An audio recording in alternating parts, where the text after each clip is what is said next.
Bienvenue dans ce cours sur le thème 2, faire la guerre, faire la paix, formes de conflit et modes de résolution. Et nous allons aborder l'axe 2, le défi de la construction de la paix. Avec, dans un premier cours, faire la paix par l'équilibre des puissances au XVIIe et XVIIIe siècle. Alors grand 1, comment la paix de Westphalie de 1648 met-elle en place un nouvel ordre européen?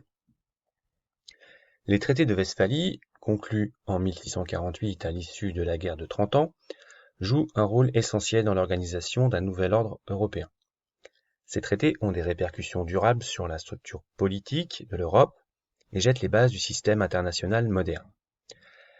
L'un des aspects les plus importants est l'introduction du concept de souveraineté des États.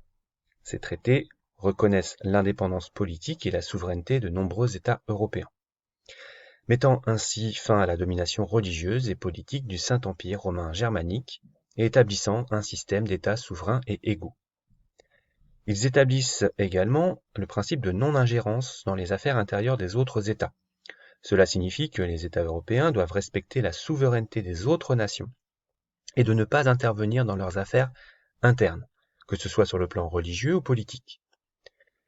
Le protestantisme, d'autre part, est reconnu comme religion égale au catholicisme romain, ce qui met fin aux conflits religieux qui avaient secoué l'Europe durant la guerre de 30 ans. Enfin, ces traités entraînent une réorganisation territoriale en Europe, définissant les frontières et les possessions territoriales de nombreux États. Alors en quoi ces traités de Westphalie contribuent-ils à la codification des relations internationales? Les traités de Westphalie établissent le concept de relations internationales entre des entités politiques distinctes et égales. Cette reconnaissance de la souveraineté étatique jette les bases du système de relations internationales moderne, dans lesquelles les États sont considérés comme des acteurs principaux de la scène internationale. Ces traités ont été le fruit de négociations diplomatiques approfondies. Ils établissent que les différends et les conflits entre les États doivent être résolus par des moyens pacifiques, en utilisant la diplomatie et les négociations.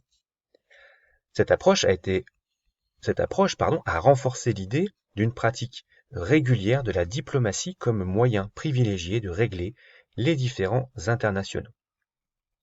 Les traités de Westphalie ont instauré un nouvel équilibre des puissances en Europe.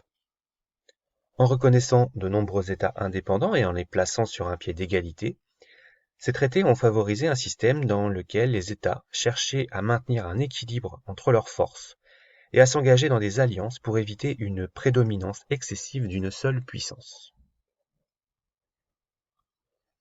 En grand 3, le Congrès de Vienne de 1814-1815 pour faire la paix après les guerres de la Révolution et de l'Empire de Napoléon.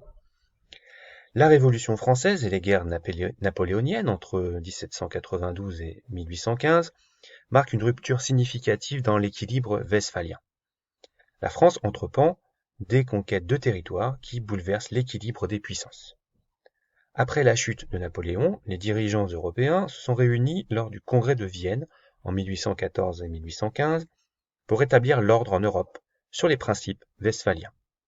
Le Congrès cherche à rétablir l'équilibre des puissances en Europe, sous l'expression du concert européen, en redessinant les frontières et en rétablissant les monarques déposés pendant la période révolutionnaire et napoléonienne.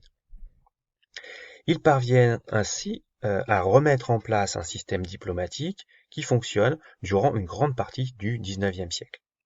Cependant, plusieurs éléments vont remettre en cause la stabilité du système diplomatique européen, en particulier la montée du nationalisme, la mise en place de l'Empire allemand, la constitution progressive d'alliances rivales jusqu'à la veille de la Première Guerre mondiale.